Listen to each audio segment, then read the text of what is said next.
Hey, Ibra. Sorry, I'm recording this on my phone and it died about 20 minutes ish through, which is not ideal. But I'm recording the rest of this video now for you, so we'll try to uh, take off where I left off.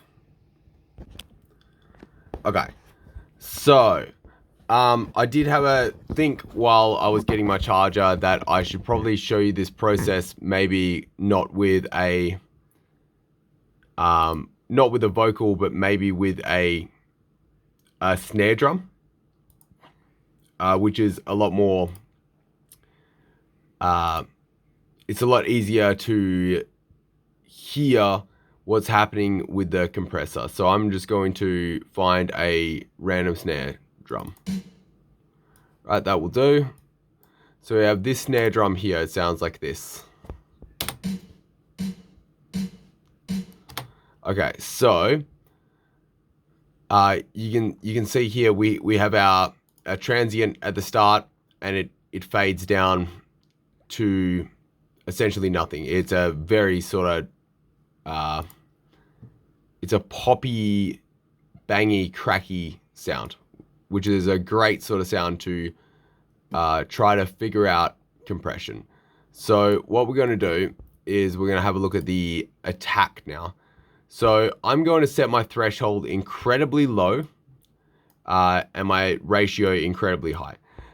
This is not something that you would generally ever do, and it's going to sound absolutely terrible, but it will most likely help you visualize attack and release a little bit more. So we're firstly going to look at attack, right?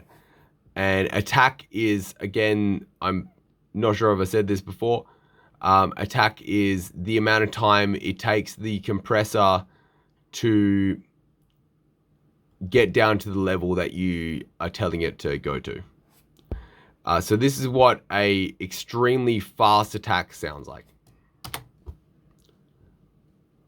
You'll notice there's not a lot of sound there.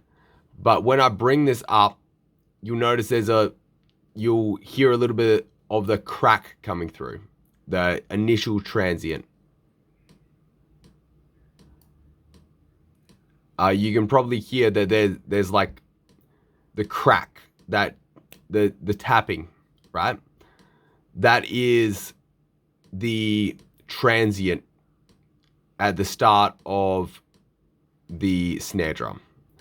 If I bring this through more, you will hear more of it. Obviously, that doesn't sound a lot like a snare drum, but it can help you visualize the attack. So I have no attack. If my attack is very fast, like this, you won't hear a lot of anything really going on with these settings because I'm getting rid of as much of it as I can.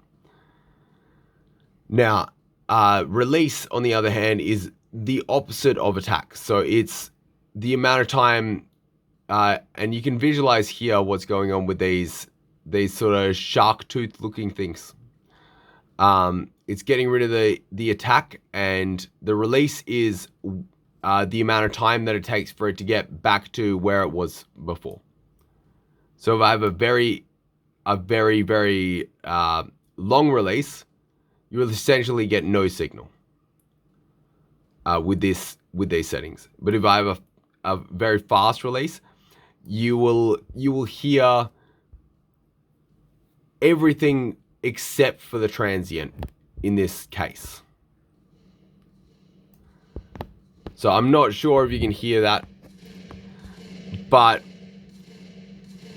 you'll notice that it's the signal is only giving you the decay of the snare. So it's not giving you any of the initial hit.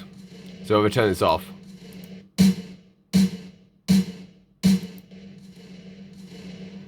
you can hear that it's just the last part of the snare.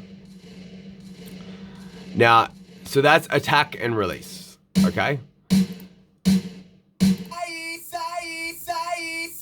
Now, with vocals, what we want to do is we want to try our best to even the vocals out as much as possible without making them sound terrible or overcompressed. Overcompressed sounds like this. So you'll see.